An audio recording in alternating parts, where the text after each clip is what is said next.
पाठ 2 दादी माँ।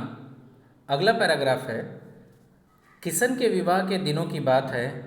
विवाह के 4-5 रोज पहले से ही औरतें रात भर गीत गाती हैं। विवाह की रात को अभिनय भी होता है। यह प्रायः एक ही कथा का हुआ करता है। अब इसमें इस पैराग्राफ में लेखक ने बताया है कि जब किशन भैया की शादी थी, बारात इनके यहाँ से चली गई, तो तबीयत खराब होने के कारण लेखक नहीं गया, वो वहीं रुक गया। रुक जाने के बाद से वह रात्रि के समय वर पक्ष में के परिवार में रात्रि के समय जो महिलाओं के द्वारा जो कुछ कार्यक्रम होते हैं जिसमें महिलाएं विभिन्न प्रकार का अभिनय करती हैं और जो कहानियाँ बनाए जाते हैं, जो ड्रामा वगैरह होता है, तो वो लेखक जो है देखता है और उसके बारे में भी उसने लिखा है कि किस तरह से किशन भैया के विवाह में के दिन जो है सभी औरतें गीत गाती हैं, एक कहानी बनाई जाती है, एक कथा बनाई जाती है जिसमें प्रत्येक दृश्य को दिखाया जाता है, जिसमें कोई औरत जो है पति बनी है, कोई पत्नी बनी है, कोई इसकी बेटी बनी है, कोई इसकी सास बनी है। तो इस तरह के विभिन्न अभिनय उसे देखने को मिलते हैं। कई स्त्रियां जो हैं वहाँ लेखक के उपस्थित रहने पर नाराज़ होती हैं, लेकिन दादी माँ कहती हैं कि बच्चा है, इसे रहने दो यहीं। अगले दिन जो है वो उसमें से एक महिला को चिढ़ाता भी है और जब वो महिला उसे मारने के लिए दौड़ती है तो वह दादी माँ के पीछे जाकर छिप जाता है और दादी माँ उसे बचा लेती हैं। तो इस प्रकार लेखक ने दादी माँ से जुड़ी हुई हर एक घटनाओं को या यूँ कह लें हर एक अपने अच्छे समय को यहाँ बताता है, उजागर करता है। इसी क्रम में आइए आगे देखते हैं अगला पैराग्राफ।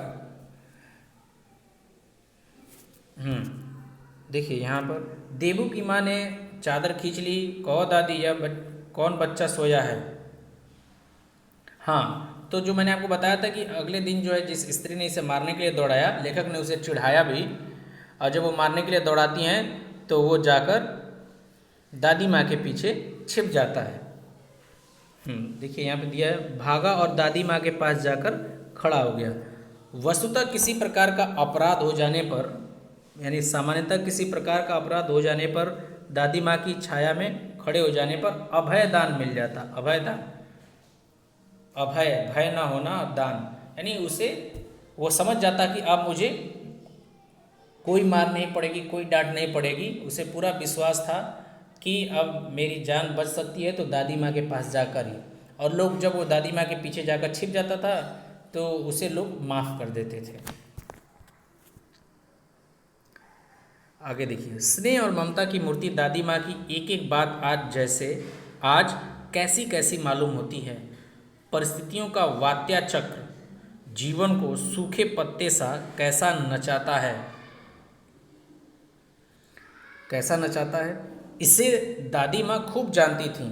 यानी जीवन में जो उतार चढ़ाव है, जो सुख दुख है, वो व्यक्ति को कैसे जो है जीवन जीने पर मजबूर कर देता है, यह जो है वो दादी माँ के जीवन से सीखता है, देखता है, प्रत्यक्ष रूप से देखता है कि दादी माँ कैसे जो है पहले खुश रहा करती थी और दादाजी के चले जाने के बाद से वो अब कितनी दुखी रहने लगी थी। इसे दादी माँ खूब जानती थी। दादा की मृत्यु के बाद से ही वे बहुत उदास रहती। संसार उन्हें धोखे की टट्टी मालूम होती। टाट, लकड़ी का जो दरवाज़ा बनाया जाता है, पतला पतला लकड़ी का रहे, वो छोटे छोटे घास फूस से जो तैयार किया जाता है उसको कहते हैं टाट। दादा ने उन्हें स्वयं जो धोखा दिया, अर्थात दादाजी हमेशा दादी से मजाक करते थे कि मुझसे पहले तुम जाओगी, यानी तो तुम भगवान को प्यारी हो जाओगी। लेकिन दादाजी की अचानक मृत्यु हो जाती है तो इससे दादी जो है बहुत दुखी हो जाती हैं और दादाजी के मृत्यु के बाद से जो है उनकी स्थिति और दयनीय भी होने लगती है, क्योंकि उनके ब्रह्मभोज में जब वो मना करती हैं, उनके मना करने के बाद भी अनावश्यक खर्च किया, लेखक के पिताजी जो है अनावश्यक खर्चा करते हैं, जिसका बोझ दादी माँ पर ही आता है, जबकि दादी माँ इसका विरोध करती हैं। आगे देखिए, दादा, हाँ यहाँ दिया हुआ है, दादा के श्राद्ध में दादी माँ के मना करने पर भी लेखक के पिता ने जो अतुल संपत्ति व्यय की थी वह घर की तो थी नहीं। दादी माँ अक्सर उदास रहा करती। माँ के दिन थे, कड़ाके का जाड़ा पड़ रहा था, पछुआ का सन्नाटा और पाले की शीत हड्डियों में घुस पड़ती, यानी बहुत कड़ाके की ठंड पड़ रही थी।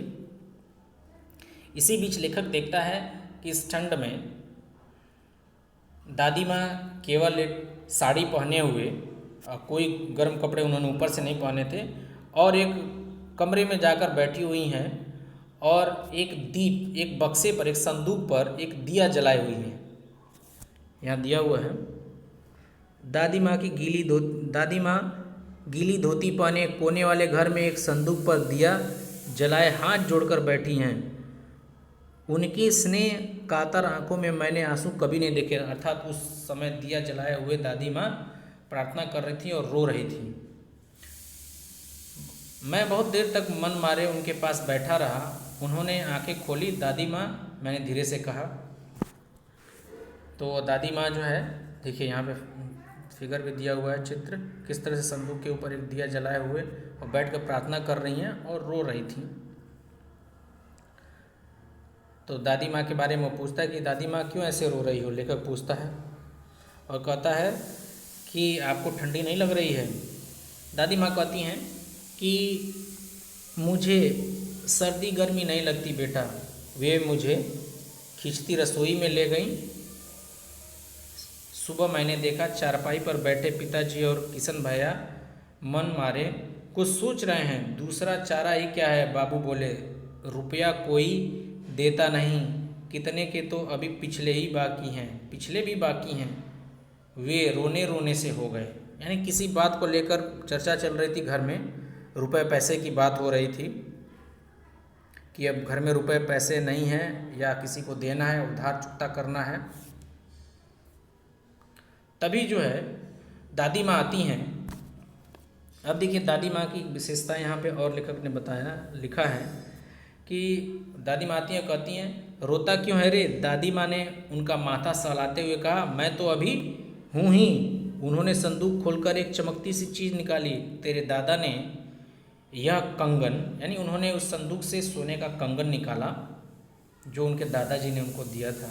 अब वो विपरीत परिस्थितियों में, जब घर में आर्थिक स्थिति ठीक नहीं है, तो वो क्या करती हैं, वो अपने आभूषण भी निकाल कर दे देती हैं ताकि इन विपरीत परिस्थितियों में भी जीवन जिया जा सके।